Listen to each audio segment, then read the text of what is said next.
That is right. We're doing this live. We're going to own these takes as best as we can. Penn State loses to Ohio State 20-12.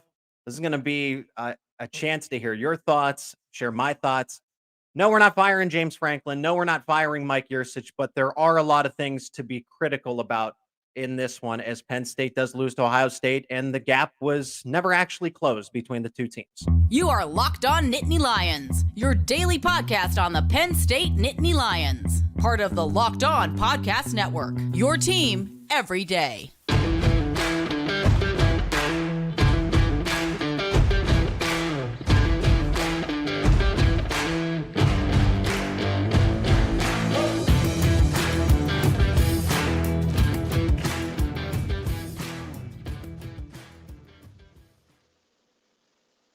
That is right. You are Locked On Nittany Lions live. Thanks for making us your first listen and watch this post-game show every single day. We really appreciate the support, the feedback. We're looking for your comments. The comments are open. I know that people are angry because this was framed as the opportunity for James Franklin and Penn State to take that step forward. Well, the defense certainly gave them the opportunity. They played lights out. And honestly, I wouldn't even give them responsibility for all 20 of those Ohio State points. Matt Freiler joins me on this post-game show. Again, looking for your comments in this one. Matt will be joining me for the first half of the show. We'll do a second half, this just as a kind of a look ahead and any lingering thoughts we might have about Penn State, Ohio State. Honestly, there's so much we could discuss, Matt, in the hour itself about what went wrong with Ohio State. I mean, I have some topics that, the good, not elite, right? That we got to break that out again. Go up into the attic and get those skeletons out because they're still there. They're still here. There's really no excuses anymore at this point, but wide receivers were bad. I don't put this on Drew Aller. The play calling was bad. Offensive line broke down. Seeing Olu Fashanu get pushed back in the pocket like that against JT Tuimoloau. Those were just some first things that popped off the page, and we can dissect those fully and thoroughly. Matt, your opening takeaways of what if forever 10-2, is that where we're at right now at this point? 10-2, we're never going to be any better. And probably Penn State, with the addition of the Pac-12 teams, you might not ever get better than 10-2. 10-2 is a best case scenario moving forward. Yeah, first off, thanks for having me on, Zach. I was texting you beforehand saying, I don't know how much of a silver lining I can really give you on this one. And I think that's probably how we all feel. Yeah. But I think I'll start with this. There's two schools of thought here that I've gone back and forth with this afternoon. One is kind of an optimistic side where you can't possibly get any worse offensively than you did today. 0 for 15 on third down. And the season is still in front of you, with an opportunity to play a probably number 2 Michigan at home. So that's a thought I'm having. The other school of thought is kind of the more logical one, which is what we learned about this team today. And that is that the Penn State offense is not what we thought it was. No. We had a lot of preseason hype. We had a ton of build up to this game. None of it meant anything. It hurts the most when you realize this team played better against Ohio State last year, and we thought the offense upgraded. And I'm not sure that's the case. I think this offense has taken a step back, and that is mind-boggling to me. In simple and short, that is the case, because where do you even begin at this point? There are a lot of things to take away from this. Mike Yurcich has called good games, but it's easy to do that when you play UMass, Delaware, Iowa, when you have the virtue of Iowa's offense just being inept.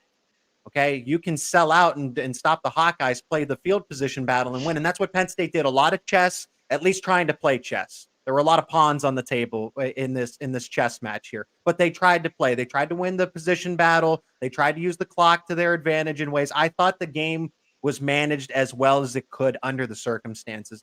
And for the past and that streak of 30-point game was broken. Okay, but I know that doesn't matter in the scheme of things. If Penn State wins this game, that 30-point streak doesn't even matter. My point is the play calling. Drew Aller looked uncomfortable. Throws were he had the happy feet, shuffling his feet. Throws were sailing, but the wide receivers could not get open to save their lives. And at what point do you really, the coaches are always going to take the blame first. I know that if you were to ask Mike Yurcich, James Franklin will say, we didn't do enough to put our players in position to win. But Keandre Lambert-Smith, Liam Clifford, Harrison Wallace even, I don't know if he's 100%, but he played the whole game. And Trey Wallace was supposed to be that difference. This is the reason the passing game looks the way it does. We look good against West Virginia, and he was out there. He was out there against Ohio State, and it looked like garbage. So Penn State was able to do more in the first half. It's like, the ground game was getting it going. Nicholas Singleton, Katron Allen. It helps when Ohio State at first dropped a couple guys back, and they had to respect the passing game, at least early on, just because of the idea of it. It was simply out of not necessarily fear, but just an idea. Because Drew Aller has the arm, has the talent, but you have to be able to execute. And Ohio State quickly realized, they're not executing. So now we can stick 7 guys in the box. Now we can stick 8 guys in the box. Now we can go cover 1. We can go cover 0, sell out for the run, because we only need 3 to 4 defensive backs to stop this abysmal passing game. So Mike Yurcich was handicapped. I think it starts with the wide receivers. Mike Yurcich was handicapped from the fact that nobody was getting open, and Ohio State could sell you. That's why I said if Penn State was going to win this game, because I thought they would get the ground game going. I thought that they would win the turnover battle.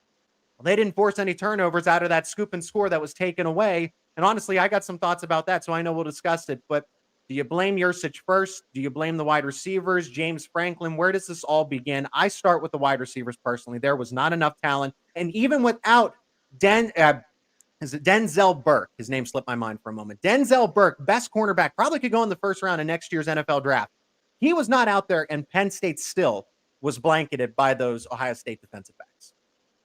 Yeah, there'll be a lot of finger pointing, and there should be. To me, this is an organizational failure by the offense.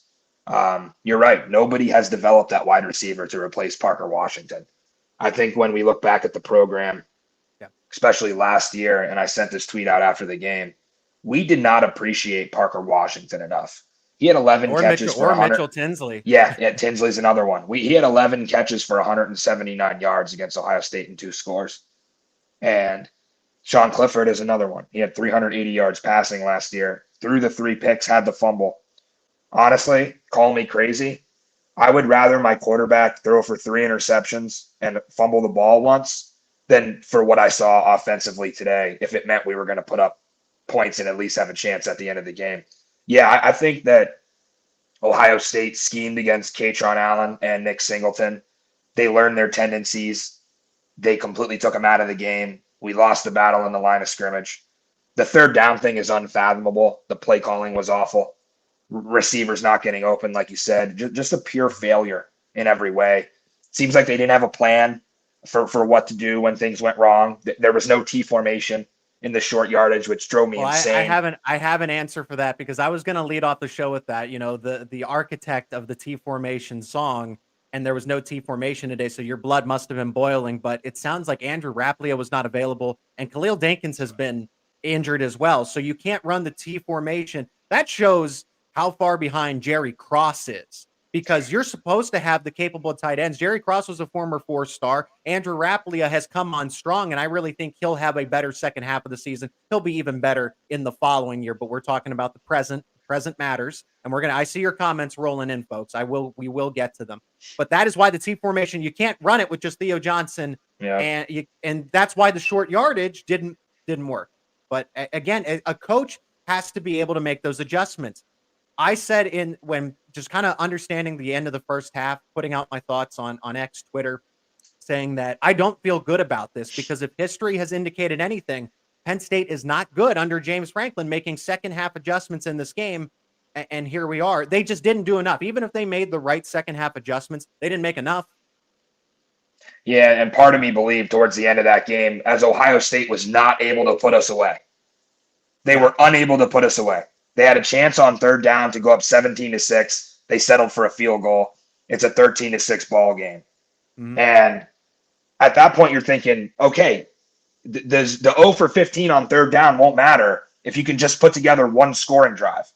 Nobody will care anymore. Just tie the game, send it to overtime. And they don't get in the end zone until 30 seconds left in the game. And by then, it's far too late. But yeah, there was part of me, Zach, that was thinking, okay, the roles have reversed. For years, we've we've led in this game. And I'm looking up at 9 minutes left in the fourth quarter, and it's, 10-6 or 13-6 at that point. I'm thinking, okay, would I rather Penn State not be the one hearing the footsteps and be the one coming from behind and being able to attack? And I convinced myself that, yeah, I'd probably rather be in a position to come back than I would be up by 20 because of and that's insane to think about that. And to think that we had a chance to, Ohio State could not put this team away. And that speaks to the defense. Manny Diaz will not be on this staff next year. He will 1,000% be a head coach somewhere. This was a masterclass. Is there a job for him, though? He's getting paid very well. I could see him getting a raise at Penn State. But I'm thinking about this. Everyone says Manny Diaz is as good as gone, and he deserves to be because he has coached his way back into a head coach program leadership spot. But at the same time, are you looking to go back to the ACC? Because your bar was Miami of Florida, right? So that means you took a step back so that you could take a leap forward. And unless you're getting something that's the caliber of Miami of Florida, if not greater, I don't see how he leaves Happy Valley. So let's read the writing on the wall that this isn't the end of Manny Diaz, that he's coached his way out of Penn State. A job that is suitable for him has to open up. He's not taking a Virginia Tech like a job like Brent Pry would. That's just the fact of the matter. So Penn State fans can at least rest easy for the moment in that regard. Yeah, and that's a full another discussion. I think there's big Power 5 jobs. We could talk an hour about that. We could talk an hour about that itself.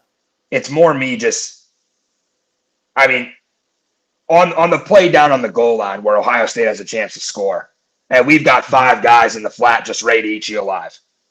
Like Manny Diaz knew everything that was coming. And then the special teams play where, my boy from the scoop, Tyler Elsdon, scoops up the fumble on the muff punt. And you get the ball at midfield down 7, and it's just, it's just so frustrating.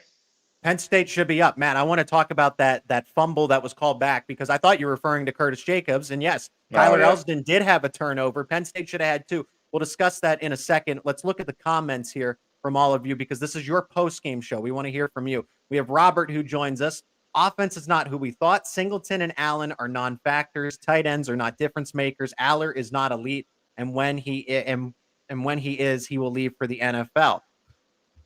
Well, like I said, this is burn the house down type of stuff. It's bench Drew Aller. It's fire Mike Yurcich, fire James Franklin. The only thing that I would say if you're looking for a radical change for this Penn State team is you go to the wide receiver room.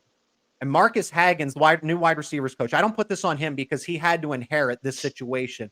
Look, I don't mean to bring Taylor Stubblefield back into this, but this is Taylor Stubblefield at the end of Taylor Stubblefield's tenure and Marcus Haggins just starting. Jahan Dotson leaves, Parker Washington, Mitchell Tinsley, like all those guys go into the NFL draft.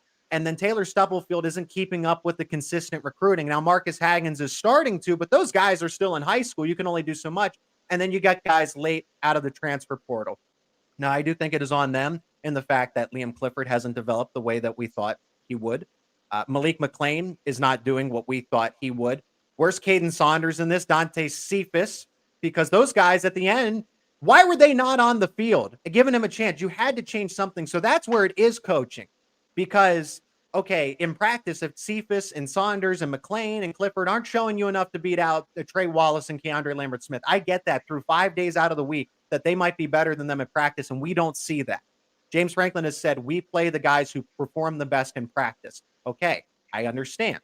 But then in the game, when you've gone through 3 quarters of absolutely nothing, and then you wait for the final 90 seconds when you have no timeouts trying to score, and that's when you decide to put in Dante Cephas and Caden Saunders, and those guys make big plays, that is where coaching lets me down, and you should have made those decisions in the middle of the third quarter. You should have gave Lambert-Smith and Trey Wallace one more drive, Liam Clifford to figure it out, 1 or 2 drives, and then if they didn't, you put them in late third quarter instead of the final 90 seconds of the game when it's completely out of reach.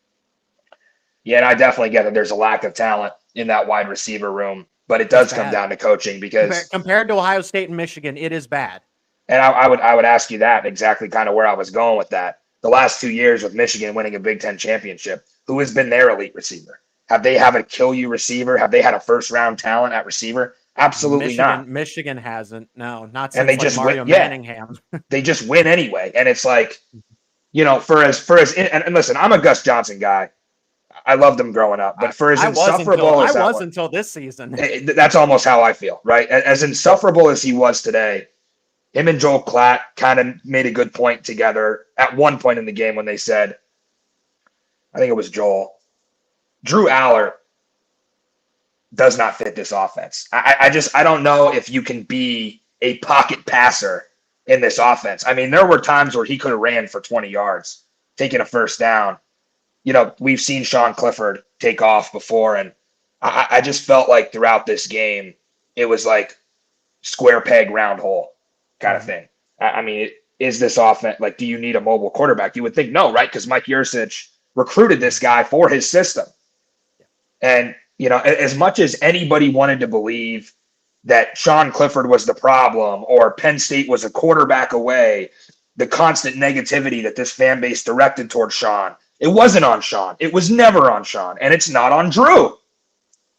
So that's why, Robert, I would push back a little bit about a little bit of the overreaction about Aller, and I know that, Zach, you were saying some of that too. It was an unrealistic expectation that just because this kid has 5 stars behind his name, he can come save the program.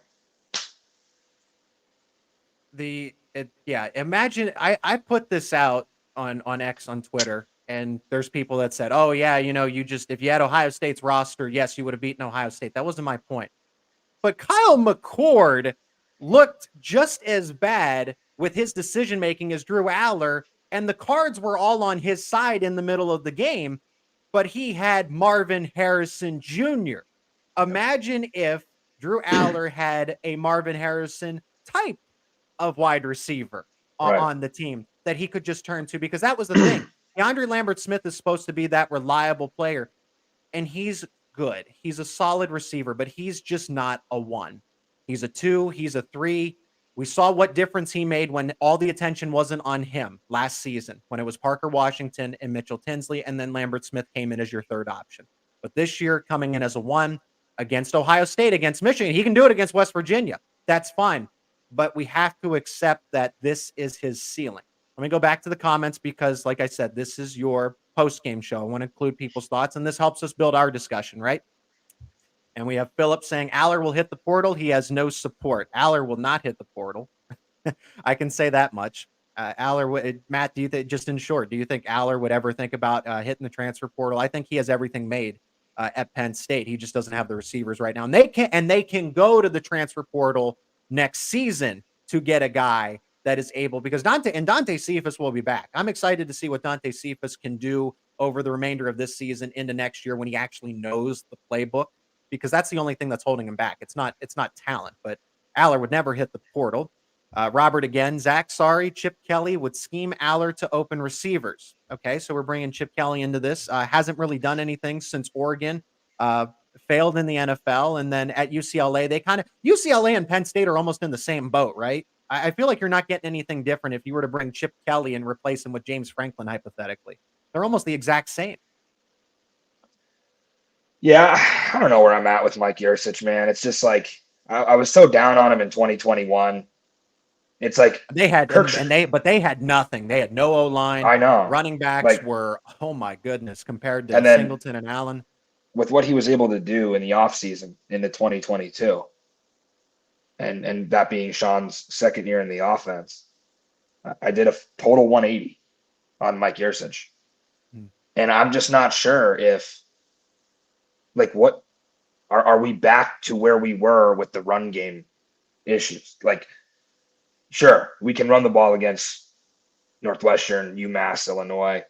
Can we run the ball against Michigan? We surely didn't today. And if you think that's a good defense that we face today, wait until you see what happens on November 11th. I want to say I have never, and this includes all-time low offenses, like 2004, 2021 wasn't a great offense. I think about 2014, maybe Franklin's first year there. I don't think I've ever watched a 4-quarter Penn State game where they haven't picked up a third down. Like That seems fair. I guess they got one at the end of the game, so I have to give them that. But at a point they were 0 right. They were 0 for 15 on the ones that counted, and like, man, we came into this season thinking we were just going to run for 150 yards a game or more, and I just that was feel the like, thought, right? Yeah, That was the thought, and now the perception doesn't match reality. This is where we are. Is that Drew Aller looks all he fits the part.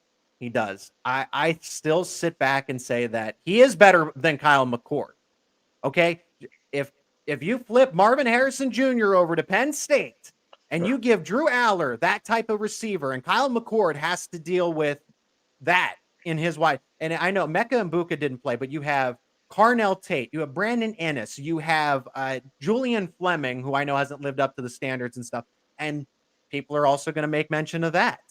Marvin Harrison Jr. was in Pennsylvania, decided to go to Ohio State. Julian Fleming was in Pennsylvania, decided to go to Ohio State. Carnell Tate, Brandon Ennis, a different story here.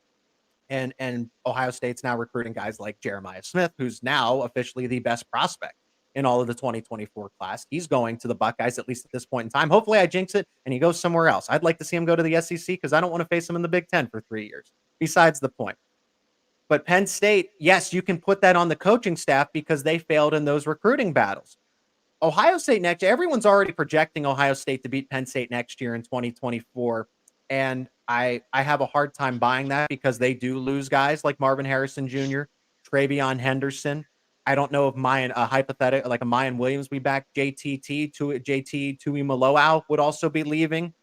They would have a lot of turnover, just like Penn State, and then it's a matter of rebuilding. And Penn State has been stacking those classes. So no, I'm not ready to make a prediction about 2024. So much could change, but those big play difference makers are going to be gone. And I would hope that Penn State is able to find one of them as well. Back to the comments. Hey, no dog in the fight just came in to say, holy moly, does Penn State suck? Aller is the guy you've been hyping all this time? Yes, and I will stand by it. I am not going to throw Drew Aller under the bus here. When you don't have a running game to balance it out, when your wide receivers aren't getting open, what are you supposed to do? The fact that Drew Aller for the amount of times he was hit, the amount of times he was sacked more often in this game, the offensive line broke down late in the game, the running game left him after the first quarter, and the wide receivers didn't get open from minute 1 to the final from the last second that went off the clock until Dante Cephas and Caden Saunders came in. Those guys. So Drew Aller he can't push the boat by himself. He has NFL scouts will tell you we like Drew Aller as a number 1 overall pick. He has all the mechanics. He's the prototypical guy. But you also need. What about does Russell Wilson stink because he doesn't have anything around him? What happened to him? Right? You don't just progressively get worse. In that case, I think that's a fair comparison here. Is that he's not getting the help that he needs to showcase what he can do. Yeah, when you follow this program on a day-to-day basis as closely as we do, coming into seasons and, preseason magazine phenomena and talking about expectations, there are a certain number of things that you think are true that you don't want to be right about. Mm-hmm. And one of those things for me, and I keep going back to it, is kind of goes back to the comment that we just got, right? All the Aller hype for this. That Aller hype was detrimental. Like that, James Franklin always says, the best thing you can have is a returning starting quarterback, right? Mm-hmm.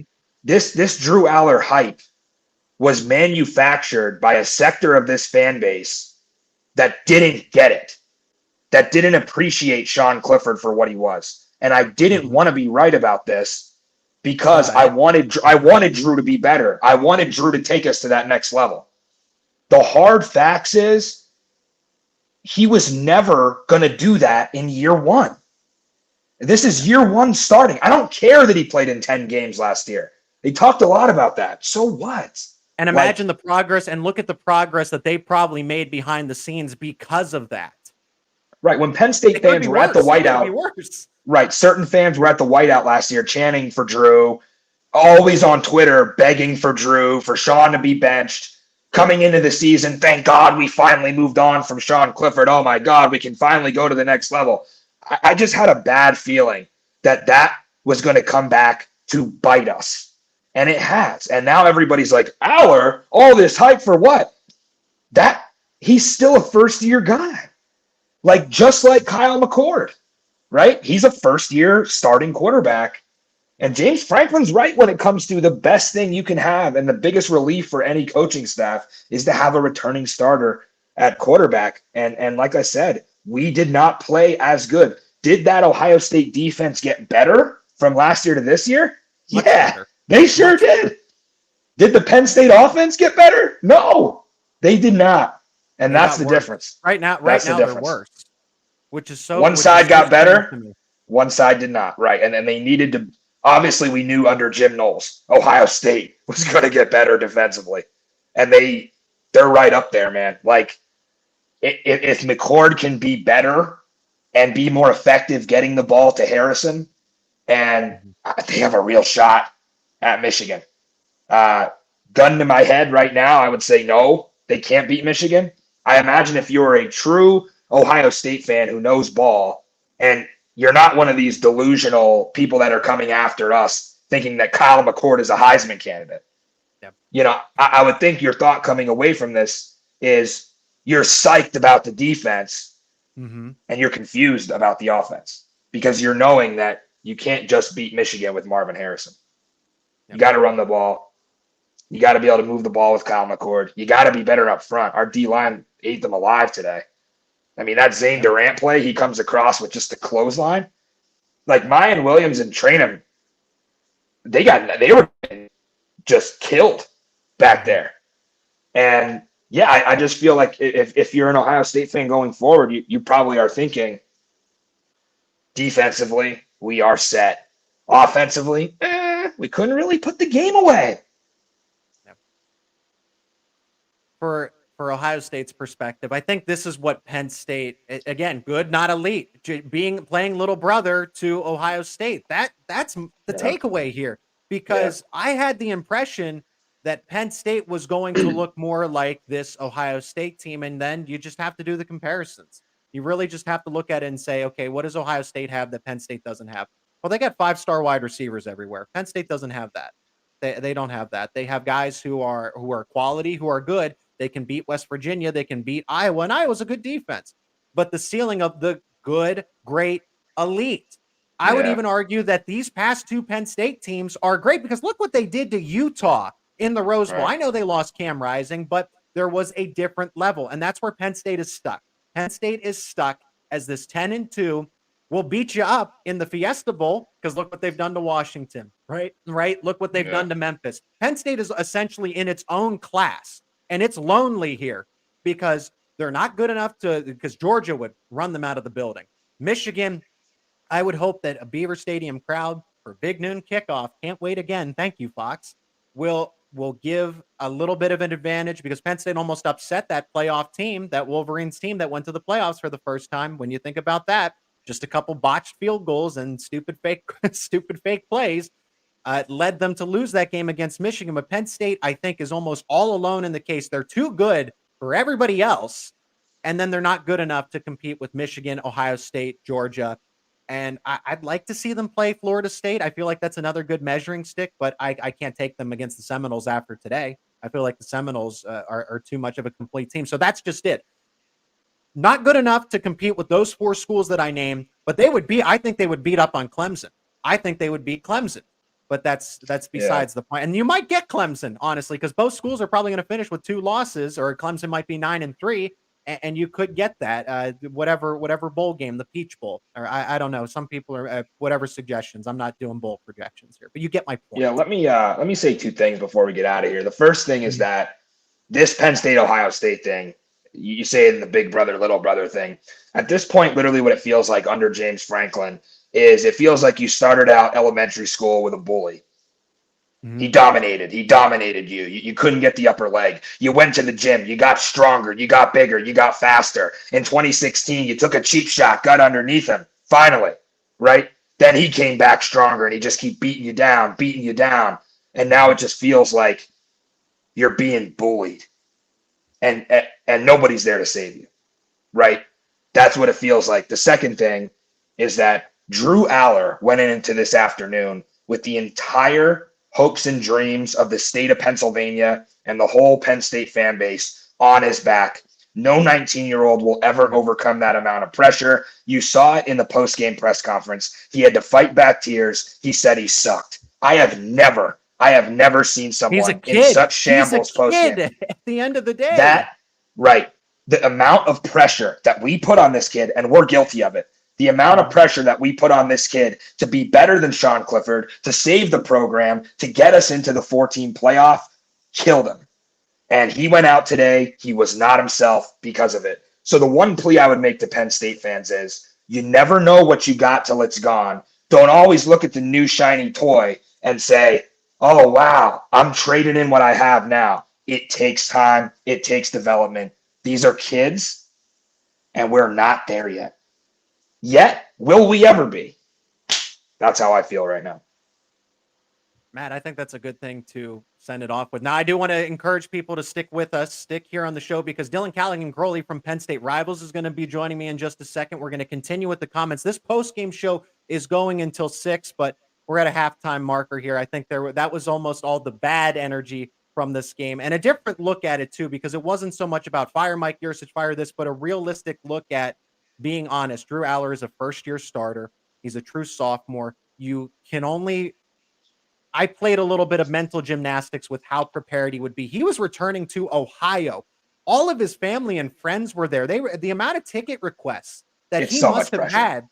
And you can't tell me that when he was 7, 8, 9, 10, 11 years old, right, playing football growing up, that I want to go play at Ohio State, because little did he know that Penn State and Mike Yurcich would come into his life and recruit him the way they did, and he'd find his home in Happy Valley. He dreamed of being a Buckeye.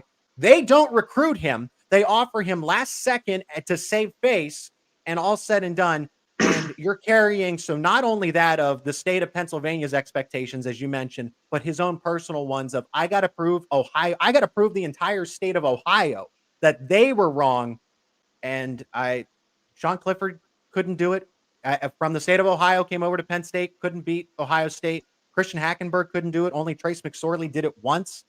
And here we are in that boat again. But the post-game show is going to continue. Matt, I do want to give you my best. I appreciate you. 30 minutes unfiltered, and I think we got a lot of bad blood, or just a lot of a lot of raw emotion, and still keep maintaining that nuance and how we should approach this result. They're 10-2. They're second fiddle to Michigan and Ohio State. And I thought this was the year, but it's not. I appreciate your perspective too, of course. Yeah, and we can get as angry as we want, and we've been talking about it emotionally. There's nobody angrier than that team right now. And the effort that you're going to get. That's the thing. Right. I can sleep at night. They can't. Yeah, the effort that you're going to get in the Michigan game, I guarantee you've hit rock bottom. You can't get worse offensively this year, right?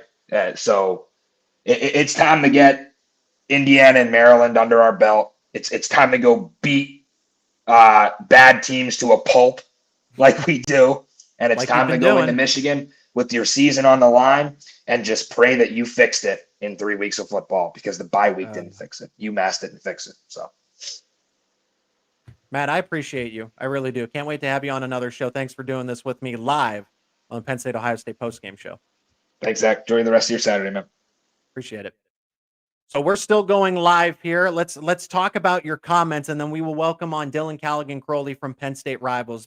And also just check out. I love this setup, man. I want to give a shout out to Team Ticker. They provided me with this. You're seeing in the back all scores, game times, and everything else. That is a live scoreboard with schedules and all the latest standings and information. Now, Penn State has the one loss, so you're going to see that there as well. But that is a Team Ticker sign, teamticker.com. I just want to give them a shout out for setting me up with that. So Robert agrees. Matt, they were out coached. Totally. The Couldn't be said any better than that, just simply. Philip, again, watched the James Franklin post game. He had no answers for anything. It was sad. I have yet, since I've been preparing for this and doing this post-game show, I have yet to see his thoughts, but I am very eager to listen back what Coach Franklin had to say, and I will have episodes devoted probably just to that. Corey Smith says, on a positive note, when Chop went out, they didn't fall apart. They stepped up. Today just wasn't the day for the offense. Truly believe that this team that will fix it. This is a team that will fix it and bring it back moving forward. Defense isn't the problem. Manny Diaz is a great head coach of the defense. He's almost too good for this spot, but a better spot has to open up. He's not going to go take Louisiana Tech. He's not even going to go take jobs like Virginia Tech, ACC jobs, because Miami, Florida is an ACC school, but they're an SEC type of program with the backing and the resources and everything they have. If there's not something better than that, he's not taking it. So he might be around in Happy Valley for a little bit. But yes, Denai Dennis Sutton had pressure. Amin Vanover, Zariah Fisher, all those guys are really good and will be key contributors next season with Chop and Adisa gone. So I wasn't worried. Yes, you want Chop Robinson out there, but it wasn't something they couldn't recover from. You do need him back for the Michigan game, though. I hope he's okay. Safety and health is the most important part of this. Hated to see him go down like that. Robert, again, they had to have a second half plan, and they have to have an offensive plan a whole year to get ready for this game, and we got nada. For Penn State, the second half adjustments weren't there. And James Franklin has shown time and time again, as the coaching staff has changed, you've had different coordinators. The second half adjustments aren't being made in these types of games. It's a game of chess. And I thought Penn State played as well as it could. We didn't get a chance to discuss the fumble, and I think that's what I'm going to start off with Dylan Callaghan-Gurley. I really wanted Matt's thought on this, but we had more things to discuss, the bigger picture stuff with comparing Penn State to Ohio State. But in the second half, I think it's important to discuss the actual specifics that happened in the game. Kyle thinks Manny will be gone. He will get decent head coaching offers. He turned an average team around in 2020, 2021. Philip says Manny's gone. I'm not buying it. I'm really not. Excuses. I'm holding Penn State accountable. You have to have reasons why they lost. They're not excuses. They're reasons why they lost. What are we supposed to judge them on? Should have changed. So John says it should have changed QB. Would have added another dimension to the offense. It was clear that Drew was ineffective. I do agree that Bo Pribula should have came in, but not taken over for Drew. Maybe done some things to open up the running attack because the ground game was not working. So anything. You homers need to shred James Franklin once and for all. And we're going to assume that's for Frick's sake. We'll keep it like that. A PG show, right? On this, but I have my own thoughts about James Franklin as well. And I'll table them for the moment because I don't want to keep Dylan Callaghan-Crowley waiting any longer. He's been patient in the background, and we welcome him onto the show now. Dylan, great to see you. You did a post-game show over on Penn State Rivals. I appreciate you taking time on this show. As we'll go till 6. We're going to take your comments until 6 o'clock. Dylan, I want to be a little more direct with things that we actually focus on. The fumble play, because we didn't get to get into that. The fumble, really, that was a 15-point swing. Penn State not only took 7 away from Ohio State, but you get 7 back, and I know they went for 2, so that's why it's a 15-point swing, right? Yeah. All right, so 2 touchdowns, 2 scores in that whole instance. The play itself, when you actually watch it back, and Gus Johnson and Joel Klatt basically kind of took the side of the referee. Oh, he's not watching the play. He's watching Marvin Harrison Jr. in the back end of the defense, and Kalen King held him. When you look at it, bang, bang, Kyle McCord is hit. The ball is out before Marvin Harrison Jr.'s jersey is tugged. Would you not agree? Yeah, I think it was definitely a bit of a ticky-tacky call, but I mean, if you're Penn State at the same time, I think it's one of those things. If you're Kalen King, I should say, it's one of those things you have to be careful. I mean, you're covering the best player on the entire field. The refs know that, and the refs are going to watch for every little thing in these types of games. Now you can say, hey, Penn State didn't get a call later in the game when Keandre Lambert-Smith went up for a 50-50 ball, but at the end of the day, that holding call on King was a huge moment in this game, and it was the moment in the game. Yeah, that entire 7-play sequence, starting with the Chop Robinson injury down to the Ohio State touchdown, was basically the decider of the game. I mean, yeah, Penn State got that late touchdown, but at the same time, I don't think they get that late touchdown if Ohio State, if that's not a 2-score game at that point. That was a really tough play for King and one that obviously he's going to want back, and this entire Penn State team's going to want back. But even beyond that, I at the end of the day, I'd just say with this defense, the performance they had today is the defense did all they could to put Penn State in a position to win that game. I don't think anybody could blame the defense. I mean, they kept Ohio State to under 400 yards. They didn't give up a ton of yards until the fourth quarter when they were getting to the exhaustion point. The offense just, I mean, that was one of the worst offensive performances we've seen out of the Penn State team in a long time. And at the end of the day, it is what it is. And for Penn State, they shouldn't need that kind of play to decide the. Here's the thing, though. This was an important point that was brought up just about the past decade against Ohio State. We have to acknowledge this at this point. I don't want to pretend anymore. Maybe I did. I'll admit that I did some mental gymnastics trying to predict this game. Right? Penn State and Ohio State. Ohio State, even though they lost that 2016 game, it took a miracle. That play today on Saturday, October 21st, 2023, would have been the miracle. And if it had stood, it would have won Penn State. I fully believe that Penn State, because Ohio State would have been shook. And this almost reminds me of the situation. I know Penn State beat Iowa 31-0, and the Hawkeyes would have had to do so much more. But imagine if Caden Saunders lost that fumble on the punt return, the muff, and then Iowa recovers, punches in, and it's 10-7 going into halftime instead of something completely different. Just think about that with the Ohio State-Penn State game today.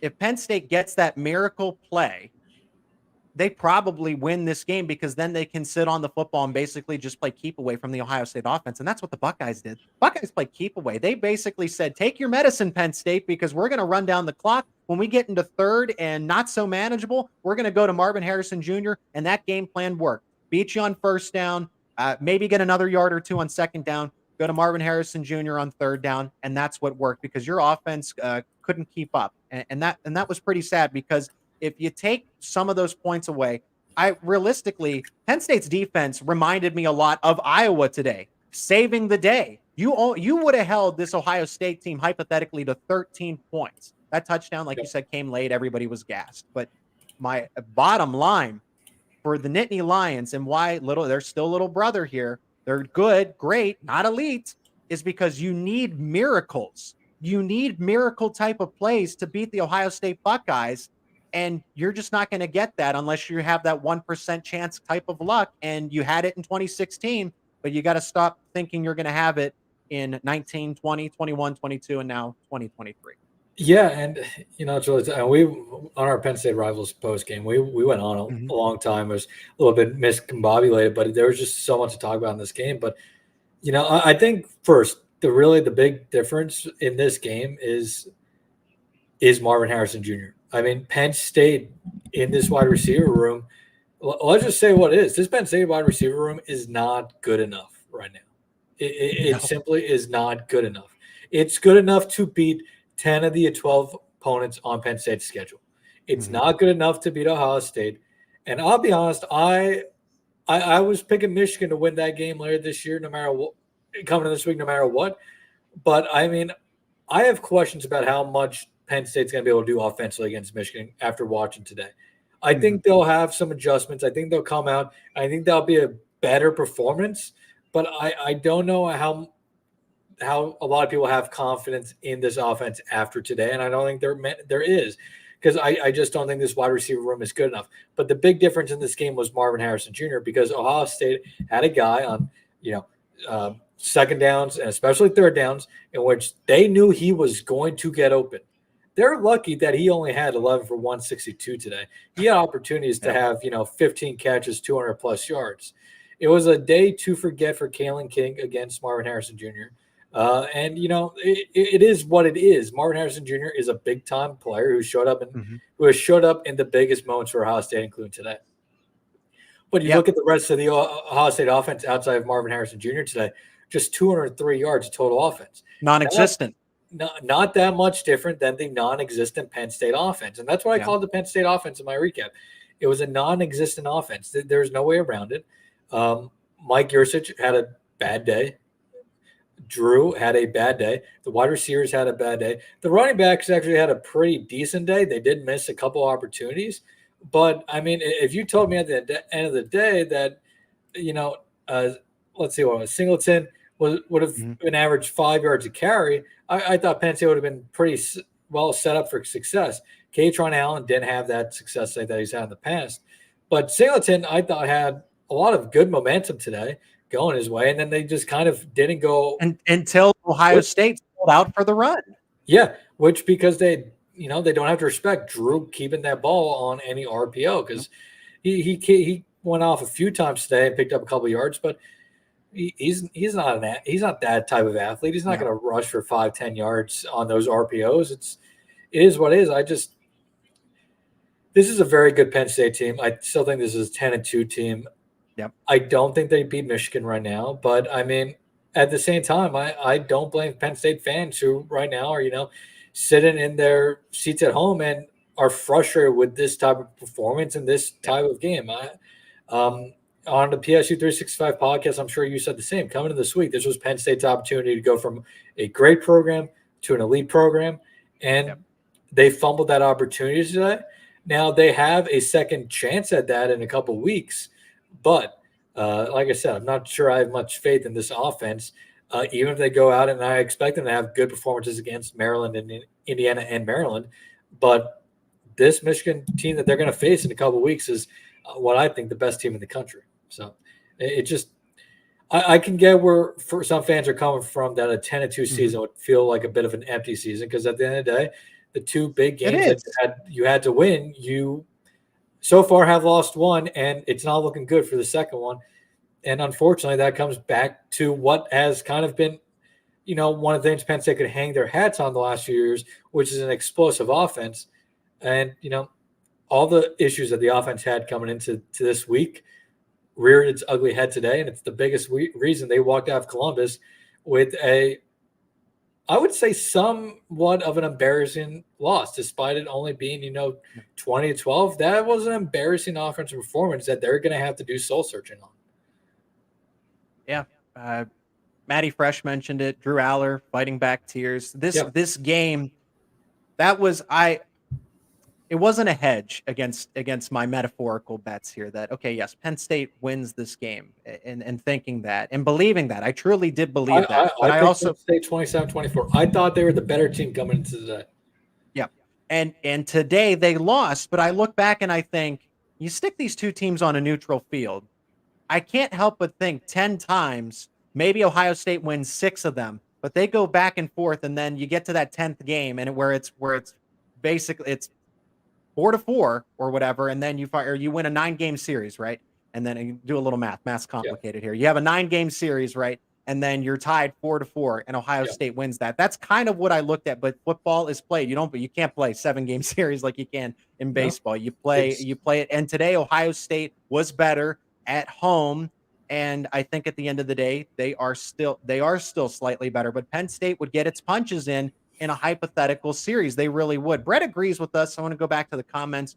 Boy, we needed some wide receiver playmakers. If Marvin Harrison Jr. switched sides at the beginning of the game, though, would have been Penn State win. Literally only one good offensive playmaker on those two teams is embarrassing. Mecca Ibuka was out. Travion Henderson was out. Cade Stover had a nice day for Ohio State as well. Cade Stover, him mossing Kobe King. That was not a fun look.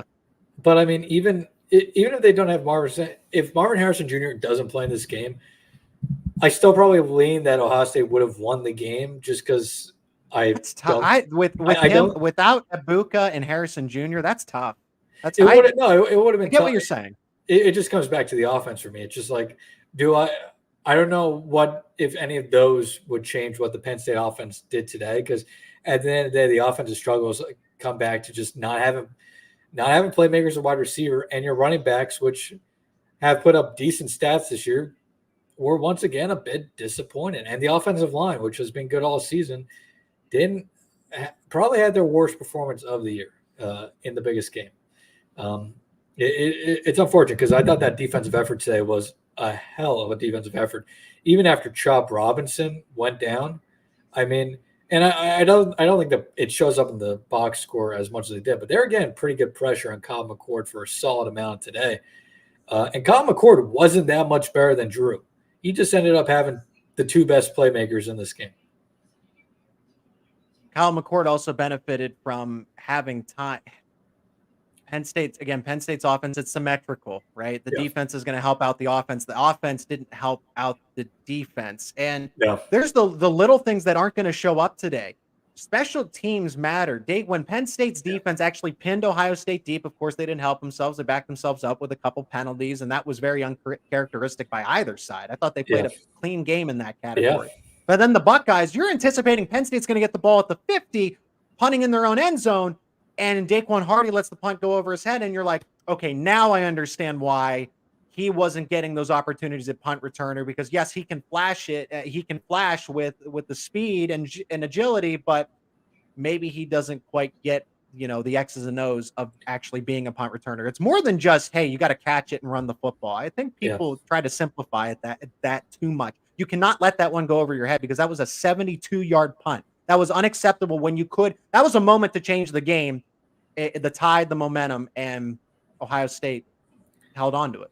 Yeah, I 100% agree with you. And just a little slightly off topic, just because I was thinking about it.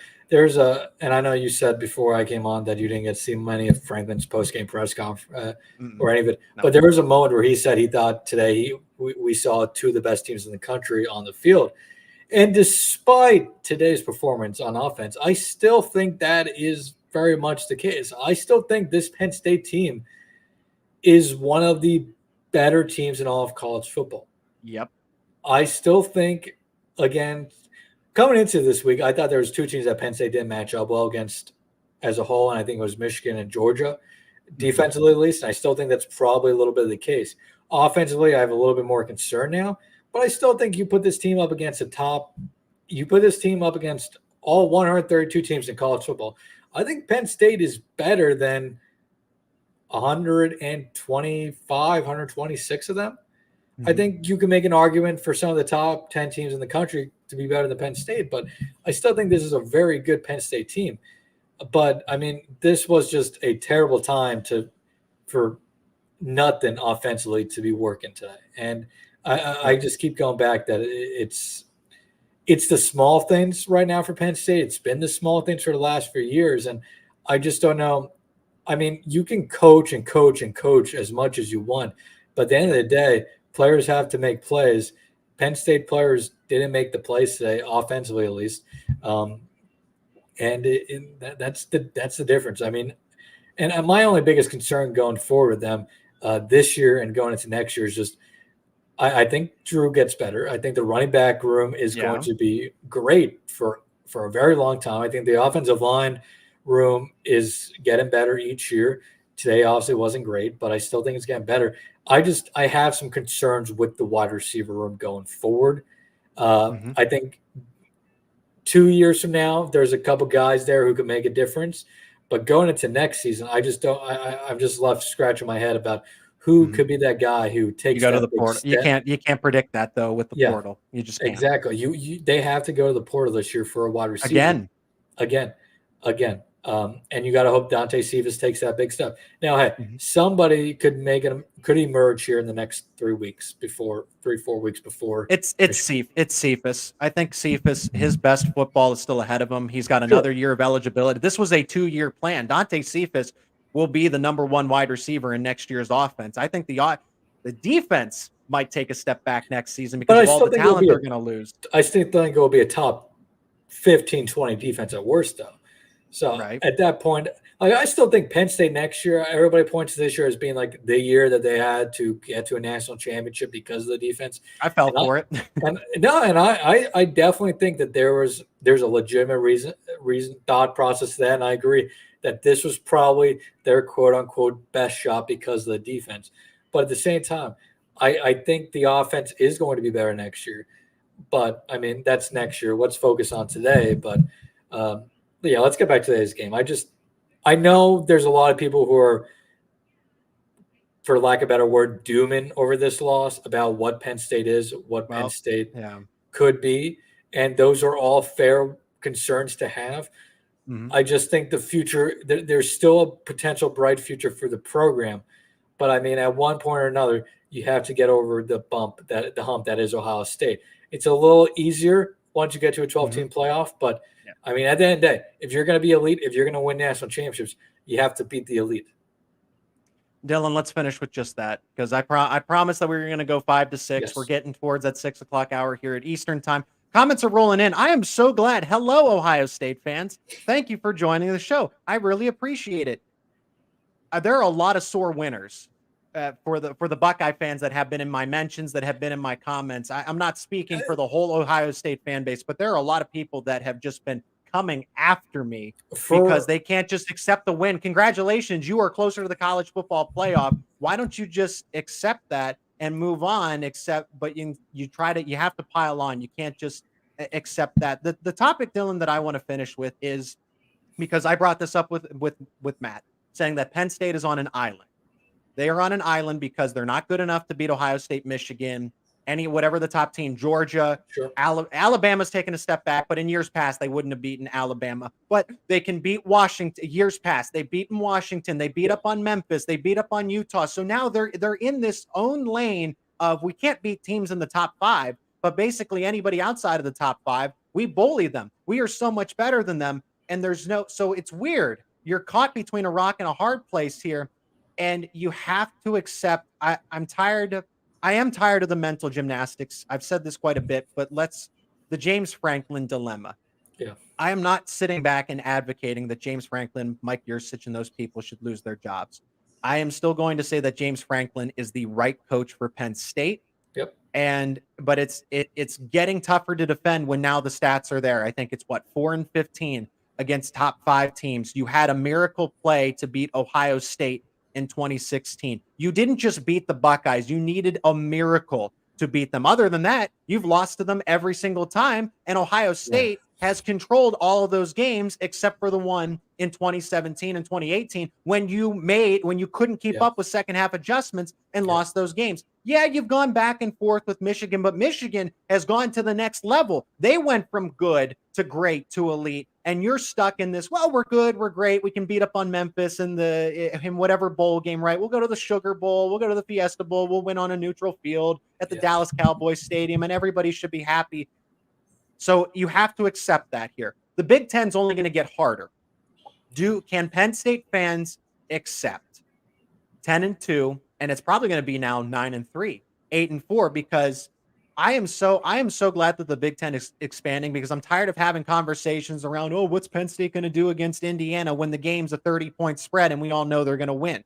But now you got to go through the gauntlet. You got to play Washington, Oregon, Ohio State, Michigan, maybe not all necessarily in the same season, but you are now going to go from 2 games you have circled on your schedule to about 6 or 7 legitimate games. Yeah, you're still going to get your Northwesterns, you're still going to get your Indianas, and you're going to get surprise Big Ten teams that are going to make that schedule 8 or 9 games tougher, where you have to circle them in red ink.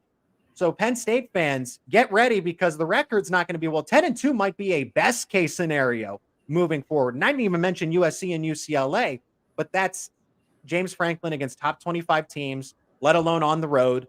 Michigan and Ohio State. Ryan Day is 36-0 now against teams not named Michigan inside of the Big Ten. I wish Penn State had that problem.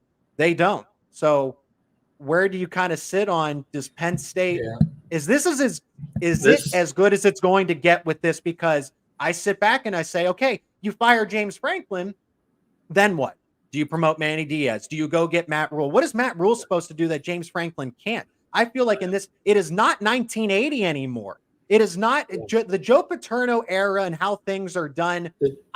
Don't come after me with the scandal and this and that, and he knew. I don't want to hear about that. Let's talk X's and O's and football. Recruiting has changed. You cannot just recruit in Pennsylvania and Maryland anymore and build national championship type of teams. You got to go from sea to shining sea, California, all the way to Florida, to the top, to the tip top of Maine, to find the best talent, because that's what everybody can do. And I feel like James Franklin is the only coach for Penn State that can do that to this extent. You're not going to get, I'm worried that you're not going to get better than any of this. No, and you might just, can people accept that? Here, I have a lot. I'm going to try to keep this not terribly long, because I went long-winded. Go for it. I'm not going to interrupt. This is all you. I could talk about this for a while, because I actually just had this conversation with somebody in text. Yeah, so this is obviously the conversation of the week. This will be the conversation of probably the rest of the season, let's be honest. Especially if they end up losing to Michigan. It's only going to get worse. And if they beat Michigan, here's the thing. I think there is a portion of the fan base in which James Franklin, or no matter who the coach, is never going to satisfy, because at that point it just becomes moving the goalpost. It's going to go from, okay, you beat Ohio State and Michigan, great. Now, why can't you win the national championship? Okay. It's just going to keep moving the goalpost. So there's a portion of the fan base that he'll never satisfy. Is James Franklin the answer for Penn State? I think out of all the realistic options there are for Penn State, James Franklin is probably their best choice. Yes. I mean, in college football, how many head coaches would you for a regular program, no name program, let's just say it's a good program with, good resources, all that. How many coaches in college football would you actually take over James Franklin? Probably a handful. I mean, there's very few coaches who can recruit to the level of James Franklin. I don't think a lot of Penn State fans understand how hard it is to recruit to Penn State. Yes. I love State College area. I think it's a great area, but I also grew up in Pennsylvania. I'm used to Pennsylvania weather, scenery, all that. But here's the other thing about State College. There's no way to get into it if you're an outsider. I mean, it is a terrible place to go if you're coming from outside the state, because the airport is small. It's a multiple-hour drive from any major city. It's a very terrible place. It's a very niche area. Yes. And Penn State, they are handicapping themselves as a program, as an institution, by saying, we're not going to pay high school players up front. We're not going to give you money to come visit Happy Valley. But Georgia, Texas, hey, let's cut you a $10,000 check to just come see the place. Just visit. That's a big difference. Yeah, I do think, Penn State sticking to the rules hurt them? Yeah, probably it does. But, I think there's a lot. I don't think that's, and I'm not saying you're saying it, but I don't think that, is a major issue. I think at the end of the day, major issue with recruiting is just that Penn State's a very hard place to recruit to at the end of the day. It's very hard to get kids from the South to want to come to Penn State. People are going to say, oh, what about Ann Arbor and Michigan? What about Columbus and Ohio State? Okay, Ohio State and Michigan are two of the biggest brands in all of college football. Yes, Penn State is top 10 brand in college football, but Columbus and Ann Arbor are also very easy to get to.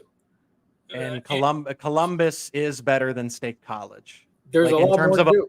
In a metropolitan area. Let's be real about this. Columbus is better to be near than State College. Yeah, I mean, and at the end of the day, I don't think a lot of Penn State fans realize and I'm not carrying the water for James Franklin.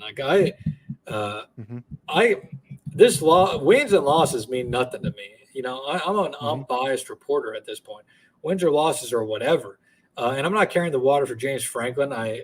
Outside of regular press conferences, I've never talked to the man. I have no personal relationship with James Franklin. If he's at Penn State, it doesn't affect me at all. But do I think James Franklin is the best coach for Penn State? Yes, because I think he's probably one of few coaches who could actually recruit prospects to Penn State. And B, I don't think he's that far away from getting this program to that next level. But obviously, it's now been 6-7 years of going from great to elite. And, I also think that a lot of Penn State fans don't realize how dysfunctional the athletic department and university as a whole has been for most of James Franklin's tenure. I mean, he puts up with a lot of BS. A key part to having any successful football program in the country is having alignment from top to bottom, from the president to the AD to the head coach, all the way to the smallest guy on the totem pole in the football program. Penn State didn't have that total alignment until Pat Kraft and Ben Apudi showed up. They have better alignment. I'm not trying to split hairs, but the board is still kind of split. Yeah, when you think about it, and that matters. And but who is a better option for Penn State that's realistic? Penn State. Penn State. Penn State. Nick Saban would still run into the same issues. Kirby Smart would still run into the same issues. Lincoln Riley would still run into the same issues. So Matt Rule, you have to be realistic with what is going on. So that's when I say I will defend James Franklin as the best option for Penn State, because he knows how to recruit Pennsylvania. He knows how to recruit the Mid-Atlantic region. He knows how to get people to even consider, because once upon a time, and the recruiting analysts that I brought on this show have said, well, in the past, Penn State could never recruit Florida. They could never recruit Texas and get even one player to look from the state of California. And James Franklin is the first and only coach who is ever probably going to do that at Penn State. Yeah. I think the biggest question going forward for James Franklin is just, every year they lose to Ohio State or Michigan, it seems to be a different issue. Last few years, it's been the offensive line. Offensive line wasn't great today, but the year they finally have that quarterback that could be the difference maker, it's now the wide receivers that they don't have to be able to make the plays. Yep. They've had the wide receivers in the past that could be those game changers. Jahan, Parker Washington, even Mitchell Tinsley. Even I think if they have one of those two guys, this Penn State team is wildly different. I think Penn State wins today if they have a Parker Washington or a Mitchell Tinsley. They don't have that guy right now, and it just seems to always be a little bit of a different issue. But it just, like you said, every coach in America who comes here, if Kirby Smart, Urban Meyer, Nick Saban, you could throw maybe one or two guys in there that, if they're at Penn State, maybe Penn State wins the national championship. But at the same time, I don't think it's a guarantee that no matter who coaches this team, that this magically turns into a national championship caliber program. I think they have an opportunity to be a program here going forward that is a college football playoff regular and an expanded college football playoff. Because they have been. They've been a top 12 team. And they will make runs every few years. Maybe one of those years they make a run to a national championship. Maybe they win it all. I think in a college football playoff, it's much more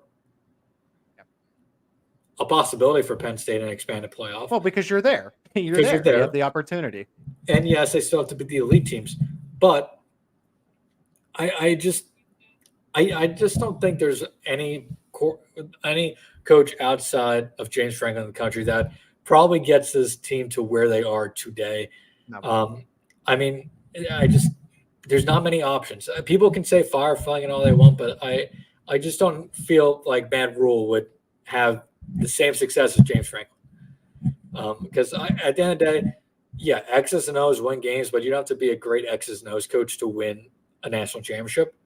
Dabo Swinney has won a national championship. Dabo Swinney is not a great X's and O's football coach. No, he's not.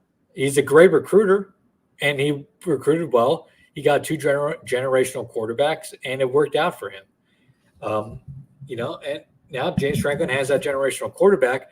Obviously, this year they have to turn this around fast offensively, and if they beat Michigan, then the narrative changes a bit. But they got next year with Drew, and if Drew can, improve upon what we've seen this year, and they can find a wide receiver that makes a difference, I think next year's Penn State team has just as good of a chance as this year's Penn State team to be that team. I just think possibly next year it could be the offense carrying them, and not the defense.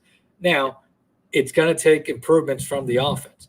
The other reason I think that James Franklin's still the guy for the job for Penn State is, those first few years he stuck with John Donovan it took a while for John Donovan to get fired.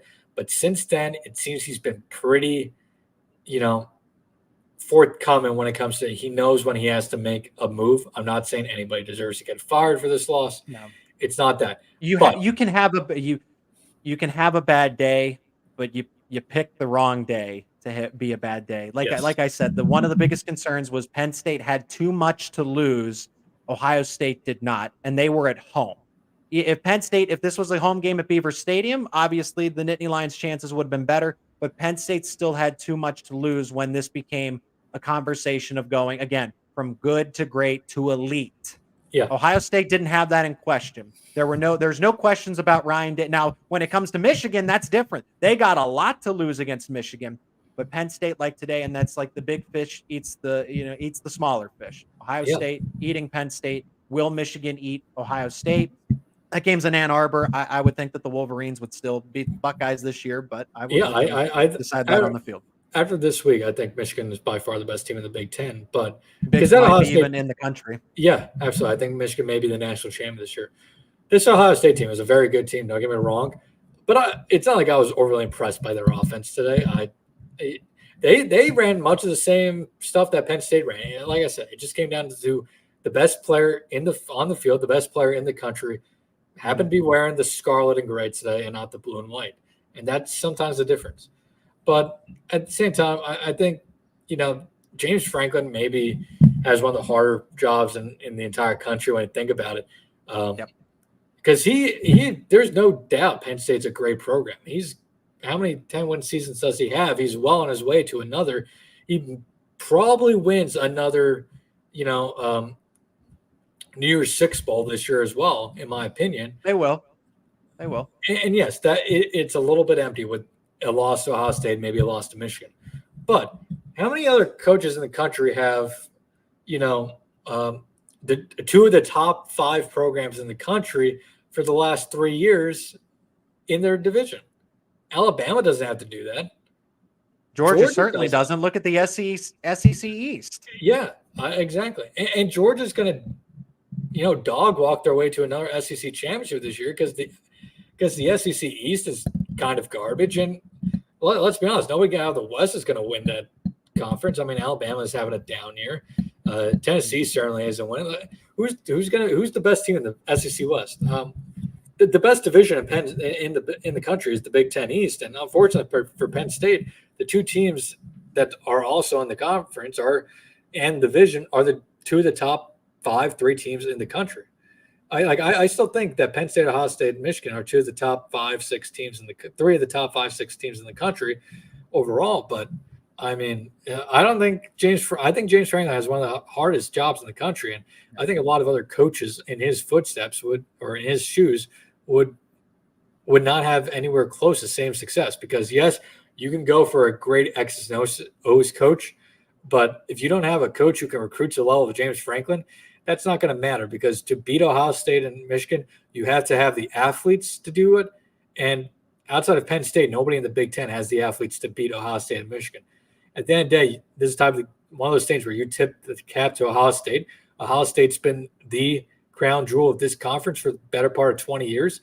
They remained that. Even I know Michigan's won Big Ten the last 2 years, but Ohio State remains the crown jewel of this conference. Because I think after this year, Michigan probably takes a little bit of a step back. Who knows if Jim Harbaugh is still in Ann Arbor in a year? Yeah. But also, Jim Harbaugh shows that narrative can change very quickly. 2 years ago, Michigan fans wanted no part of Jim Harbaugh. Now they're treating him like he's the best thing since sliced bread. I'm not saying that's going to happen in Penn State, but I mean, narratives change quickly. And I'll tell you what, if Penn State goes out in a couple of weeks, upsets Michigan at home, the narrative is going to change a whole lot quicker in Happy Valley. Well, unlike 2016, we'll put a lid on it here because we discussed so much. I appreciate most of the comments that we've had. I've been keeping an eye on seeing what people have said, just good, thoughtful, understanding types of comments about college football. But Michigan has done the good to great to elite transition. Penn State has not, because Jim Harbaugh and James Franklin were rowing the same boat. Jim Harbaugh got out and pushed the team ahead. Yeah. James Franklin has not gone over a waterfall.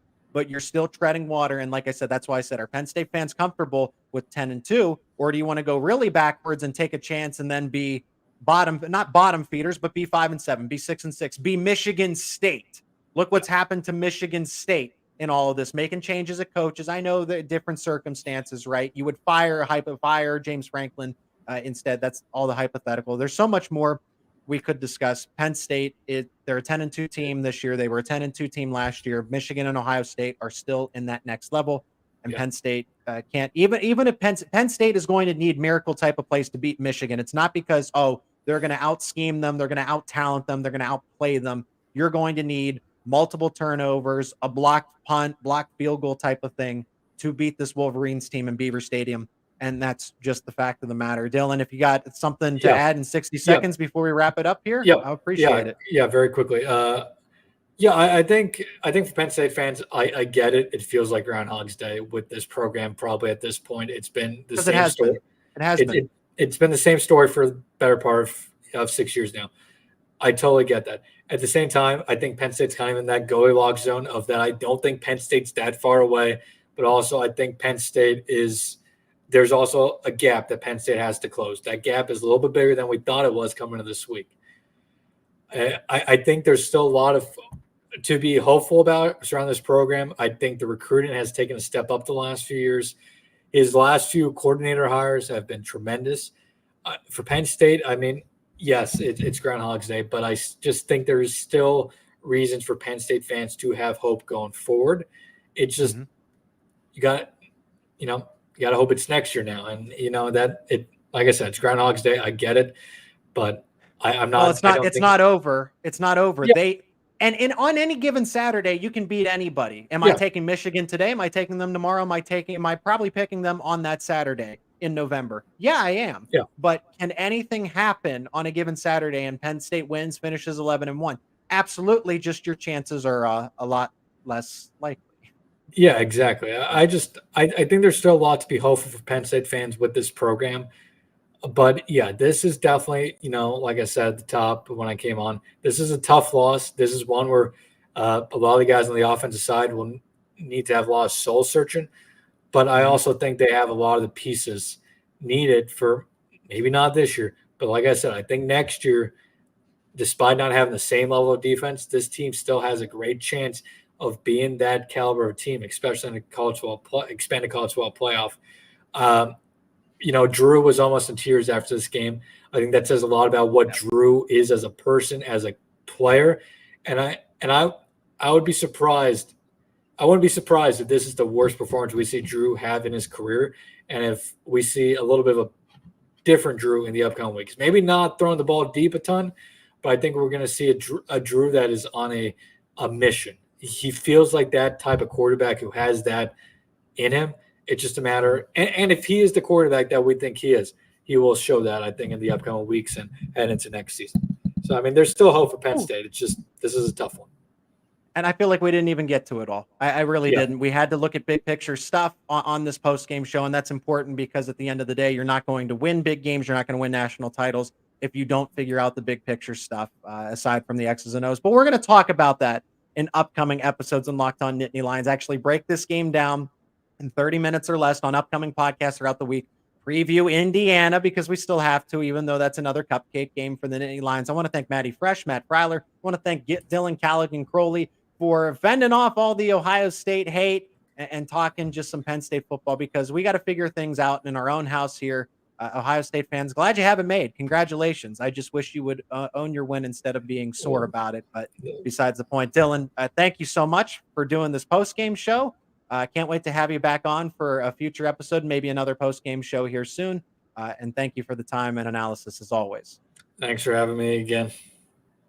And subscribe to Locked On Nittany Lions. Subscribe to Penn State Rivals, HappyValleyInsider.com. That's going to do it for us here on a live edition of Locked On Nittany Lions.